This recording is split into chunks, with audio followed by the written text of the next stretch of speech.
Oh, good morning, protege, or of course, good afternoon to my favorite afternoon class, which of course is eighth period. Hey, I hope this direct instructional Zoomcast finds you well. So this is going to be my lecture, my direct instruction for, of course, Tuesday, and this is December 14, 2021. Let's get into it, shall we? You guys know the drill at this point. So at this time, you guys should have your ISN open. Right side, next clean sheet of paper. Remember, every day is a new day. It's a new date. Therefore, it's a new page. Remember, you are taking copious notes in your ISN with a blue or black pen, multiple colored highlighters, correctable tape. Again, I'm going to respectfully ask you to not use it while you're watching the Zoomcast. I really want you to give your undivided attention, focusing on the Zoomcast, listening to the Zoomcast, and most importantly, of course, taking those good copious notes. You can then, once the Zoomcast is over, then you go back, clean up, and of course, you have to highlight your ISN in multiple colors. All right, so make certain again, top right-hand corner, you have dated your notes. One more time, I'll be circulating around, monitoring your progress, checking for understanding, monitoring where you're at in terms of the Zoomcast, and of course, checking your copious notes. All right, so your topic heading on the top line, please write down factors of American involvement in World War I. So what I'm going to do today is I'm going to finish up one PowerPoint, which is, again, the reasons, or which are, I should say, the reasons why the United States enters into World War I. And then we're going to get into the actual American participation in the fighting in World War I, the road to America, really becoming, in my opinion, the X factor in determining who's going to win this war and ultimately who broke the stalemate, which allows one side to clearly and decisively defeat the other side. All right, so let's get into it, shall we? So if you direct your attention to the overhead screen, take a good look for a moment. I want you to put your pens down. So notice that this is the New York Times. The date is, again, March 8th, 1915. So we're going back over 106 years ago. So notice the headlines. Again, real simple. Lusitania sunk by a submarine, probably 1,260 dead, twice torpedoed off Irish coast, sinks in 15 minutes. And among those 1,260 dead were 128 Americans that were on board this British passenger liner. Now, again, to recap, when the Lusitania was sunk by a German U-boat and Untersee boots, again, I'm just telling both sides of the story. I am not, again, sitting here and condoning what the Germans did. But the Germans were desperately trying to figure out a way of how to break the blockade that the Brits had set up with the British Navy, preventing much needed food, supplies, weapons to get into Germany.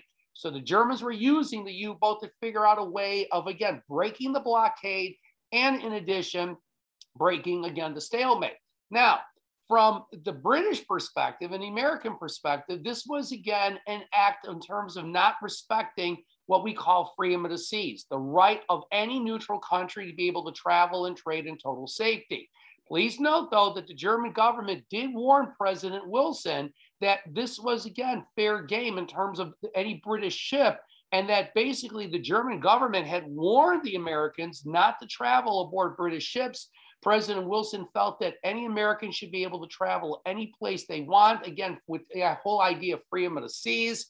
So again, I'm just presenting both sides of the story. This is, again, World War I is a lot more complex than World War II, when there was decisively a good side and a bad side. In World War I, you can't sit there and say that the Central Powers were the bad guys, and you can't unilaterally say that the Allied powers were the good guys. This is, again, a grayer area. But the bottom line is this was a major, significant event that really is going to help catapult the United States closer and closer to breaking its policy of neutrality, with roots going back to 1797. And America is finally going to be stepping out onto the world stage. All right, let's continue on. So, ladies and gentlemen, if you would please direct your attention back up to the overhead screen. Now I need for you to please write this down. All right, so please write this down. Here we go. So it's February and it's 1916. So it's almost a year later, about 9 months later. So 9 months after, again, a German U-boat, again, sank the British passenger liner, again, Lusitania. And remember, the Germans suspected that the Brits were secretly sneaking weapons on board. And yes, there were weapons on board. Now, does that justify the Germans from attacking a passenger liner? Absolutely not. I'm just, again, trying to share with you both sides of a story. And when you're dealing with war, unfortunately, bad things happen. That's why war should be avoided at all costs. All right. So it's February of 1916. So again, the Germans do not want the United States getting involved in this war. They want to keep the Americans on the sidelines as long as possible. They clearly understand that the Americans join this war and they're going to join the side of the Allied powers. That would be a huge, huge advantage for the Allied powers in breaking the stalemate. So the Germans at this point are really looking for a way of keeping the Americans out. So they negotiate a treaty with the United States. So a couple of things. Number one, so in this treaty between Germany and the United States in February of 1916, so this is again almost a year after the sinking of the Lusitania, Germany agrees to pay the United States an indemnity. Big word. I want you to circle the word indemnity and draw a line off to the side. Think of an indemnity as financial compensation. So what they're going to do is the German government is going to compensate the United States, more specifically the 128 families of Americans who perished in, of course, the Irish Sea after the Lusitania was sunk by a German U-boat. It was compensation. Number two, in addition, as part of this treaty between the United States and Germany, and again, I want to be very clear to you guys, Germany does not want the United States involved in this war. They feel at this point that if they can keep the Americans out, the Germans feel they can eventually defeat the Brits and the French, and it'll be a victory for the Central Powers. So from their perspective, again, keep the Americans out. So number two, Germany is going to formally apologize to the United States for sinking the Lusitania. And remember, this is not an American ship. This is a British passenger liner. And you should make a little oral note off to the side to again, emphasize this. So again, this again to me illustrates how the Germans are going above and beyond with this apology, with paying this indemnity, the compensation to the 128 families of Americans who perished on the Lusitania. The Germans are doing a full court press to keep the Americans out of this war. And then finally, number three, huge, put a big asterisk by this one. Notice I put it in bold letters. So the Germans basically agree to what's called the Sussex Pledge. So what exactly was the Sussex Pledge? So this is a huge change compared to in 1915. So Germany now said a couple of things. Number one, whereas when they attacked the Lusitania, there was no warning. In addition, they made no effort to try to help any of those passengers aboard this doomed sinking ship. So Germany, as part of the Sussex Pledge, basically promised to spare all lives and any future attacks on any merchant ships. So translated, Germany is saying to the Americans, if by chance we attack a ship with Americans on board, we will do whatever is necessary to save lives aboard that ship. We will not repeat what happened with the Lusitania, where the Germans just basically watched the Lusitania sink to the bottom of the ocean, or to the bottom of the sea in this instance. And this was huge. Again, the Sussex Pledge was designed to keep the Americans out of this war. All right, and if you direct your attention to the overhead screen, again, this is what the Germans are trying to do. They are using the art of negotiation in trying to keep the Americans out of this war as long as humanly possible. All right, however, here's what happens. Please write this down. So another major reason why the United States eventually enters World War I, besides the sinking of the Lusitania, that was your first big reason. Reason number two is the Germans are going to eventually break the Sussex Pledge. Remember, this was negotiated in February of 1916, in which the Germans are basically saying, we're going to really try to make an effort to not attack neutral ships. And if we do attack it, we're going to do everything in our power to try to spare and save lives. So in March of 1917, just literally, again, a year and a month after the Sussex Pledge was signed, German U-boats are going to sink 3 American vessels, 3 American ships. Now, this again completely contradicts everything that Germany had promised the United States through the Sussex Pledge. So that now raises a question. And again, I do apologize. I'm starting to pick the pace up a little bit. So if I'm going too quickly, as I've stated to you guys before, the beauty of this Zoomcast is pause it. Give yourself a chance to catch up with your main notes and then your oral notes as well. So this raises a question. So why is it that basically a year and a month after the Germans agreed to the Sussex Pledge, they're promising to, again, try to avoid neutral ships from neutral countries, meaning the United States, and they're going to do everything in their power to spare lives. And here in 1917 in March, they attacked 3 American vessels. We were still, quote, neutral at this point. Okay, we had not officially entered the war, even though for the last several years, American bankers had been providing loans to the Brits and the French to buy weapons and be able to provide, again, the economic means to fight the Germans. So were we really that neutral in 1914 and 15? You tell me. Now, let's get back to this question. So why did the Germans break the Sussex Pledge literally a year and a month after they agreed to it? Because they understand clearly that by attacking American ships, you're giving the Americans a bigger reason to eventually enter this war. And the answer is they're desperate.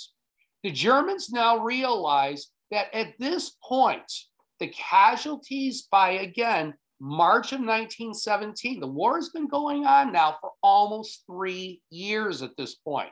America still has not officially entered this war.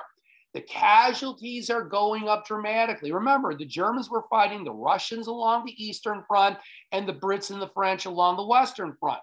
And from the German perspective, they believed in their mind, not only were they not breaking the stalemate, there still was a stalemate, but the Germans believed at this time that they were losing the war.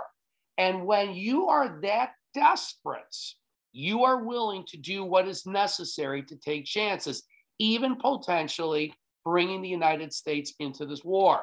So again, I would go back and draw a line off to the side. The Germans are looking to break the stalemate. They want to end this war right now. And so that's why they were willing to gamble in attacking these American ships, because they felt it's the only way they're going to break the stalemate. All right, let's move on. So I know there's 4 factors that why America eventually enters into war. I'm only going to do 3 of them for you guys. So again, to recap, we have the sinking of the Lusitania. Remember, as a result, the Germans agreed to the Sussex Pledge. Then number 2, they break the Sussex Pledge, attack 3 American ships. And as a result, you're now bringing America closer and closer into the war because the Germans are experiencing desperation. This, I would put a huge asterisk by, because this is probably the single biggest reason why the United States enters World War I, and that's called the Zimmerman Note, or more technically speaking, it's the Zimmerman Telegram. All right, so a little background information. I want you to write this down. So it's February and it's 1917. So this is literally 1 month before the Germans broke the Sussex Pledge. Now, remember what I taught you guys earlier. The Germans by 1917, those early months, are desperate. They think in their mind they are losing this war. And when you are desperate, you are willing to take chances. So in February of 1917, this gentleman right here, this is Arthur Zimmerman. Take a good look at this photograph. Call it a hunch. You're going to probably see this photograph on your Unit 3 Mastery Assessment. So Arthur Zimmerman is the German foreign minister. He's kind of like Germany's Secretary of State. So he is going to secretly contact the German ambassador to Mexico, the German representative to Mexico, our neighbors to the south. And his name is Heinrich von Eckart.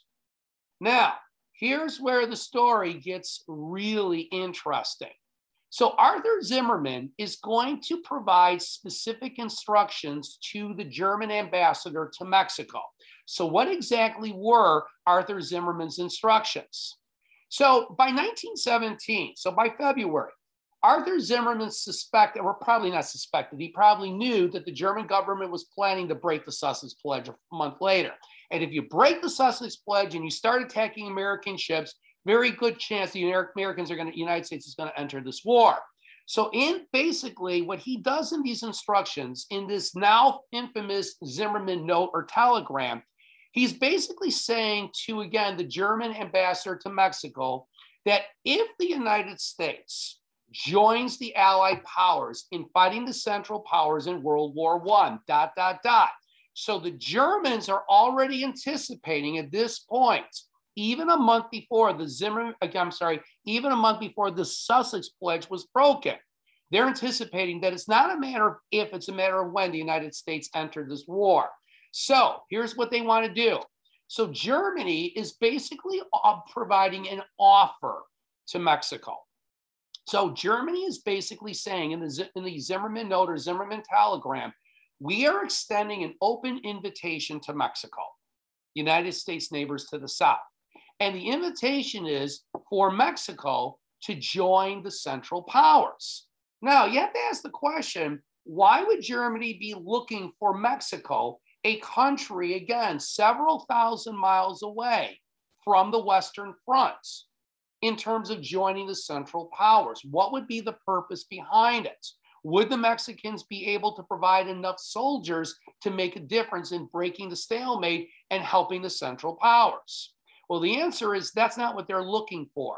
What the Germans are looking for in the Zimmerman note / telegram is an opportunity to create a distraction for the United States of America. And that's exactly what's going to happen. So what they want to do, the German government is basically looking to divert America's attention away from what's going on in Europe, what's going on especially in the Western Front, because that's where the Americans are going to get involved, supporting the Brits and the French, and the Western Front that cuts through, again, a big chunk of France, through Belgium, most of France, and ending in Switzerland.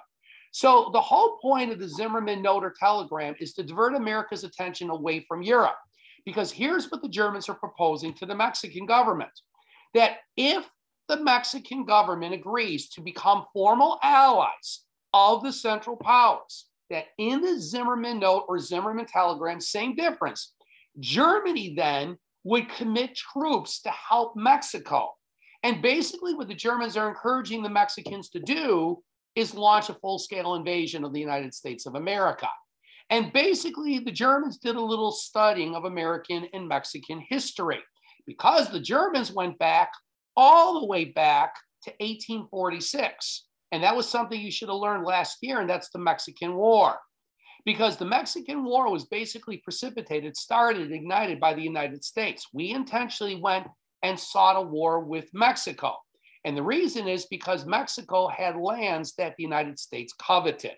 So what the Germans are basically doing is saying to the Mexican government, if you agree to join the Central Powers, once we have won this war, we will provide you the manpower to regain lost territories, territories that you had lost as a result of the Mexican War.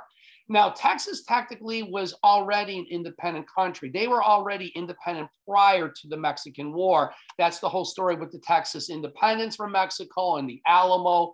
But places like New Mexico, Arizona, California, at one point, all those places, including Texas, were all under this umbrella that we call Mexico. But as a result, in 1847, 1848, the Treaty of Guadalupe Hidalgo, that was the treaty negotiated between the United States and Mexico, in which the United States is formally going to acquire Arizona, New Mexico, California, Colorado, Utah, Nevada, and then eventually Texas will be admitted to the United States as part of our union. And if you direct your attention up to the overhead screen, this is, again, a copy of the now infamous Zimmerman telegram. Again, sent from Germany to, of course, the Mexican government. All right, I want you guys to skip a full page, go to the right side of the next clean sheet of paper. We're going to move on. We're going to watch a video clip now. So once again, I would like everybody to date your notes again for today. And it, of course, is December 14th, 2021. Going to have you write down, again, some guide questions on the Zimmerman telegram to kind of tie everything together. All right, so this is actually, again, a new video clip. I just found it and just inserted this into my PowerPoint. I think it does a nice job of encapsulating the essence of what I've shared with you about the Zimmerman telegram and tying it all together. So here's your guide question. How did the government use the Zimmerman telegram to convince the United States to enter World War I? And when I say the governments, I would draw a line here just to clarify, and that would be the British governments. The British governments, again, were the ones who found and who uncovered the Zimmerman note or Zimmerman telegram. They're the ones who intercepted it. That was the correspondence between Arthur Zimmerman and the German ambassador to Mexico, Heinrich von Eckhardt. So again, think about what I said earlier, how the Germans by 1917 were desperate. They thought they were losing the war. A little secret, by 1917, the British government were desperate, and they thought that they too were losing the war. Here we go, the Zimmerman note / telegram.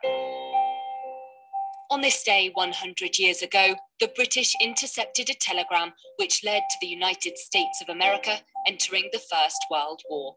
The Zimmerman telegram is a message sent from the German government in Germany in 1917 to their embassy in Mexico, giving instructions that in the event of a war between Germany and the US, that the German embassy in Mexico should invite the Mexicans to join in, basically, and attack the US on behalf of Germany. At the start of the war in 1914, the Royal Navy dredged and cut German telegraphic cables running through the English Channel. This forced the Germans to use American cables, which at this stage were neutral, to transmit messages. The Zimmermann telegram, named after its sender, German Foreign Secretary Arthur Zimmermann, was sent from Berlin via Copenhagen to Washington for forwarding on to Mexico.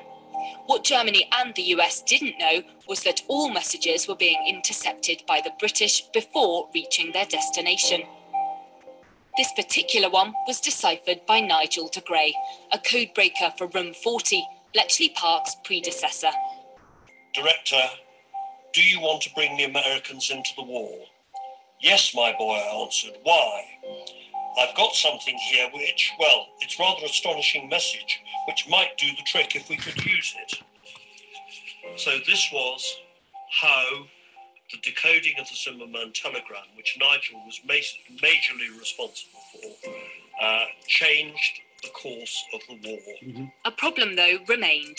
The British have stolen the message off an American cable, and what they don't want to do is give away to the Americans that they've been listening to their messages. But they still want the Americans to get the content of the message.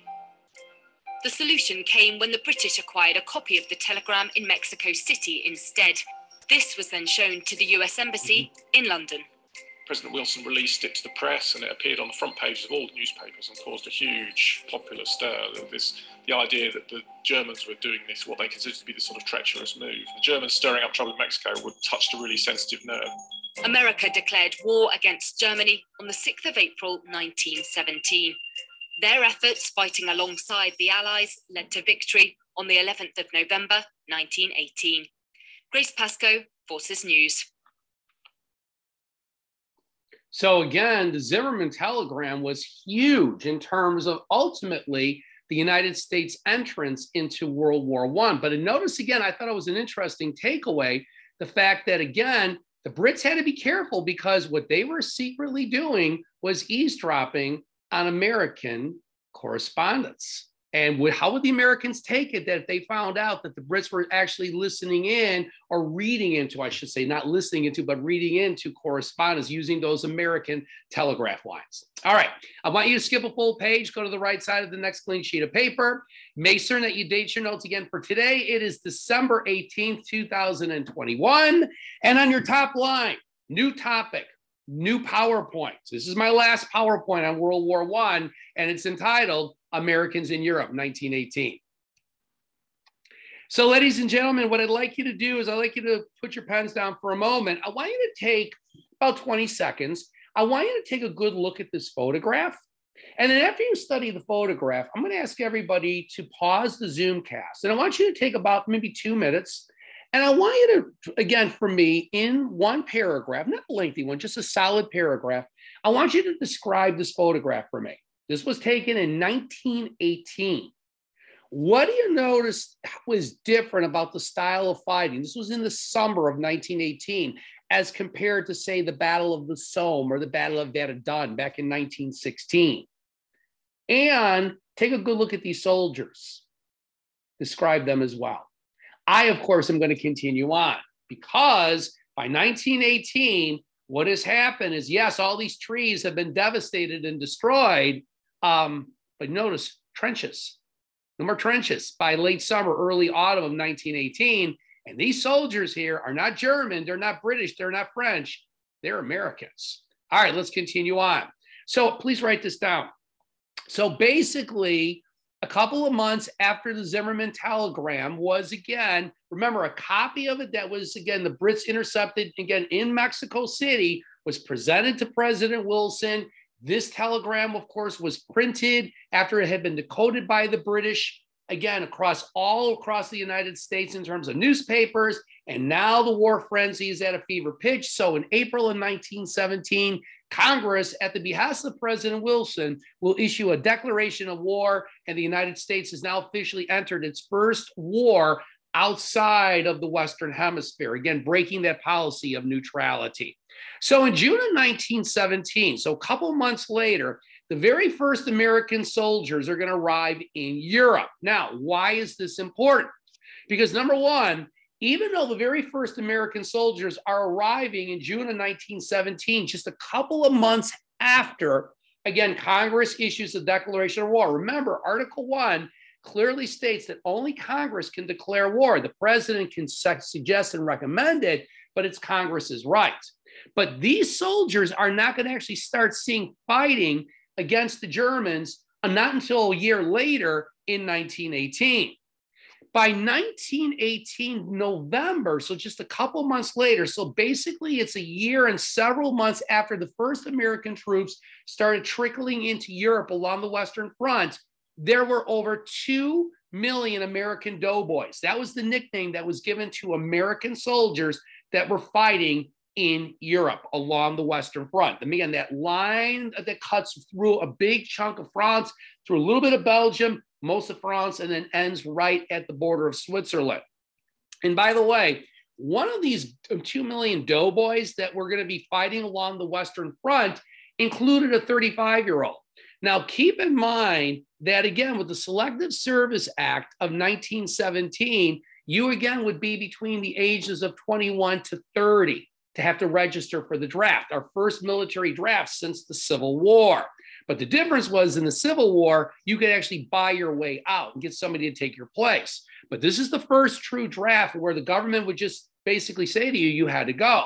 So one of those individuals that's going to fight and participate was actually, he didn't have to. He was 5 years too old. It was a 35-year-old young man from the great state of Missouri, Independence, Missouri. And if you direct your attention to the overhead screen, that is a photograph of a very young Harry S. Truman. Take a good look at this photograph because Harry Truman will later on become the president at the time of what we call the Cold War, which is going to be our next unit after we cover World War II.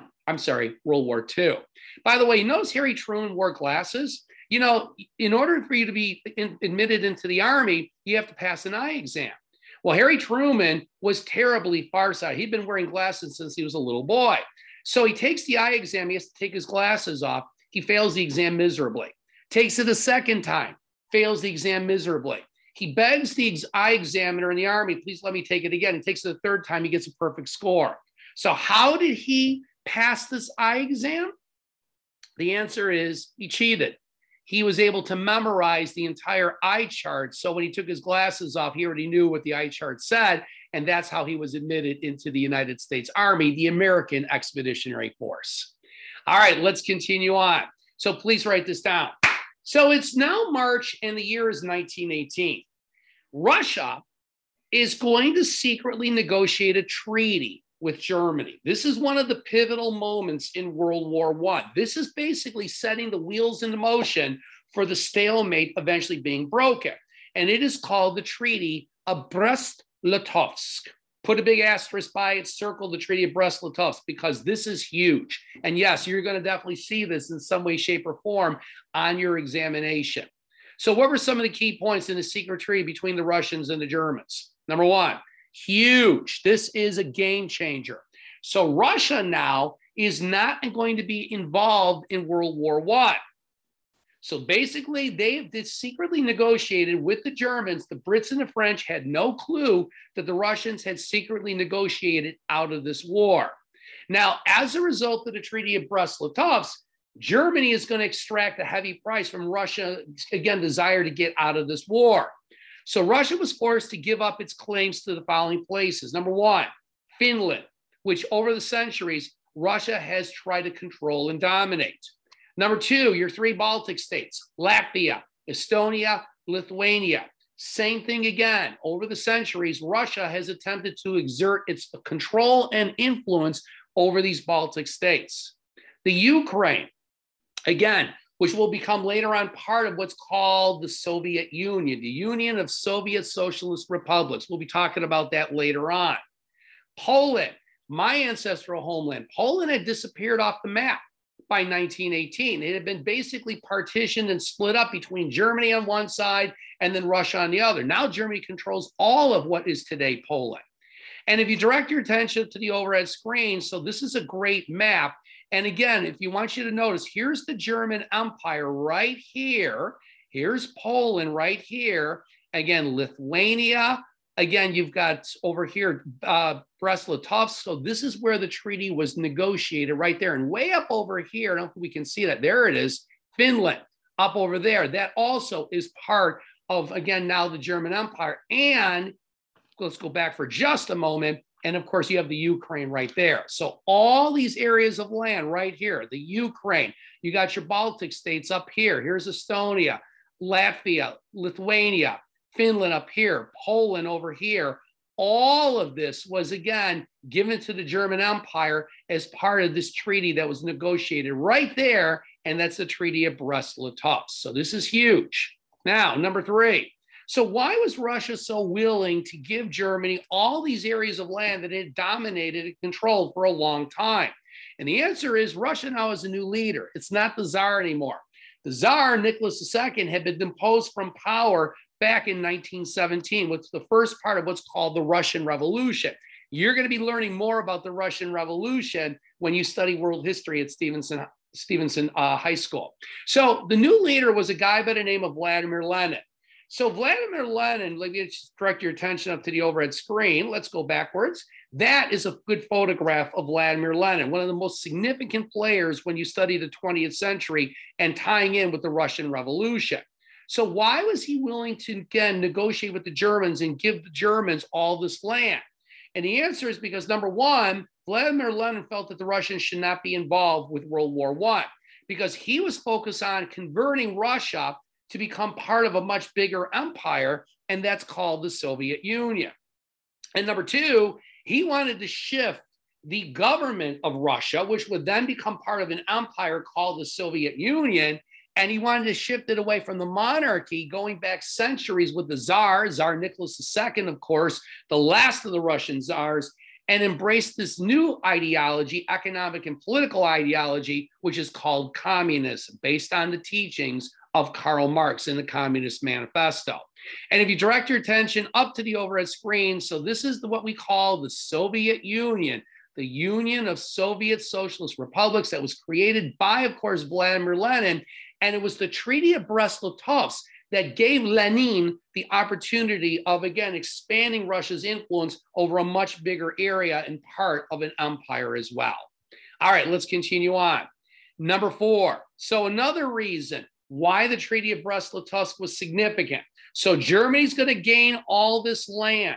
Russia gets out. So now Vladimir Lenin, the new leader of Russia, can focus his undivided attention on expanding Russia's influence as part of this empire, the Soviet Union, shifting its, again, political and economic government and ideology and economy away from a monarchy to communism. The Allies, on the other hand, the Brits and the French, feel a strong sense of betrayal. They felt that the Russians had betrayed them because the Brits and the French were counting on the Russians to stay the course of the war. And remember, The Russians were fighting the Germans on the Eastern Front, and the Brits and the French were fighting the Germans on the Western Front. So the Germans had to split their forces in half. And this bitter mistrust is going to linger all the way until 1941, which I will talk about later on when we get to World War II. But here's the significant thing about the Treaty of Brest-Litovsk. Now let's move away from the Russians. They're out. They're not fighting this war.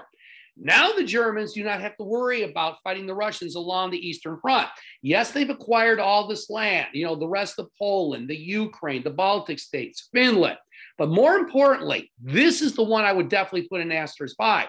Now Germany, as a result of the Treaty of Brest-Litovsk, can now focus its undivided attention on committing all of its troops. You see these lines right here? This is the Western Front. So the Germans now see this as a great golden opportunity of breaking the stalemate and finally, once and for all, ending World War I. Before, remember, the Americans had joined the war in 1917, but they won't be fighting until sometime in 1918. The Germans knew that. They thought they could break the stalemate and win this war before the Americans could make a difference. So if you would please write this down. So due to the Treaty of Brest-Litovsk, Germany is going to begin what's called its peace offensive in March of 1918. Now, this peace offensive is very misleading because when you think peace offensive, it sounds like they're trying to negotiate a way of ending the war peacefully. No, there's nothing peaceful about the peace offensive. This is an all-out military offensive in which the Germans are going to desperately bring everything they can. They focus all of their attention on the Western Front. I would draw a line off to the side, and it's real simple. They want to win this war and break the stalemate. So here's the objective, if you would write this down. So the objective of the peace offensive of 1918 was to knock the Allies, the Brits and the French, out of the war. They want to break the stalemate, get the Brits and the French to sue for peace, negotiate a treaty that would end the war. And this needs to be done from the German perspective before the Americans can make a difference. Because the Germans knew it was just only a matter of time before American soldiers would be fighting against German soldiers somewhere along the Western Front. So from March 21st until April 4th, the Germans are going to attack British forces at a place in France along the Western Front, and it's called Amiens. And I want you to circle that and put a big asterisk by it. So if you direct your attention up to my map, so here's Paris way down over here. And if you go way up here, here's Ypres. That's the first battle in 1915 where the Germans, of course, unleashed poison gas. And let's work our way down. So right over here, Amiens along the Somme River, right here, this is where the peace offensive will commence. All right. So what I want you to do is I want you to skip a full page. I want you to go to the right side of the next clean sheet of paper. Make certain that you date your notes for today one more time. This is, of course, December 14th, 2021.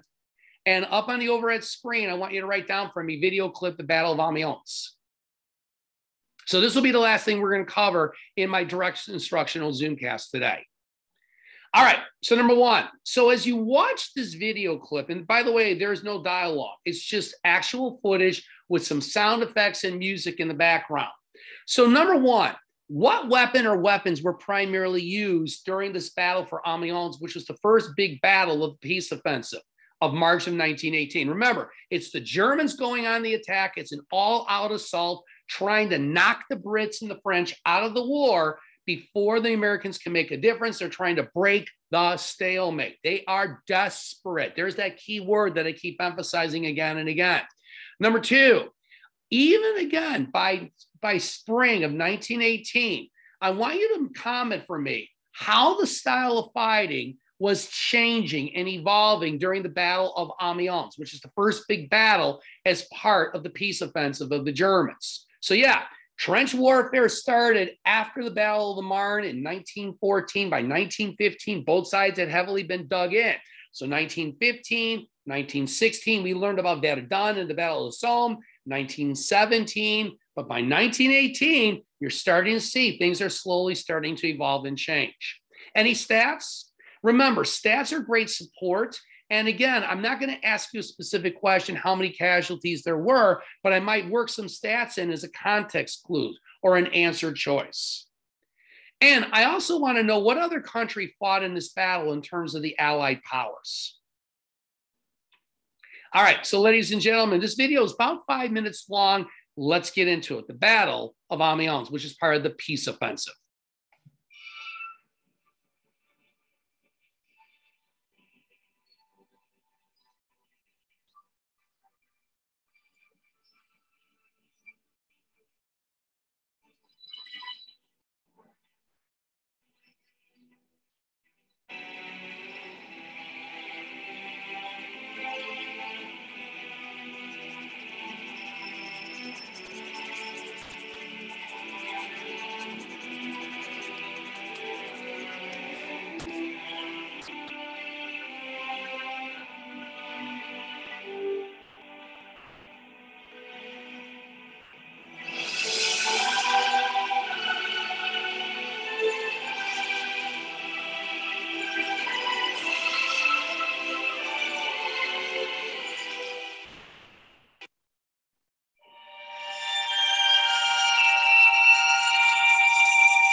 So a couple of takeaways. Number one, so did you happen to catch the weapons?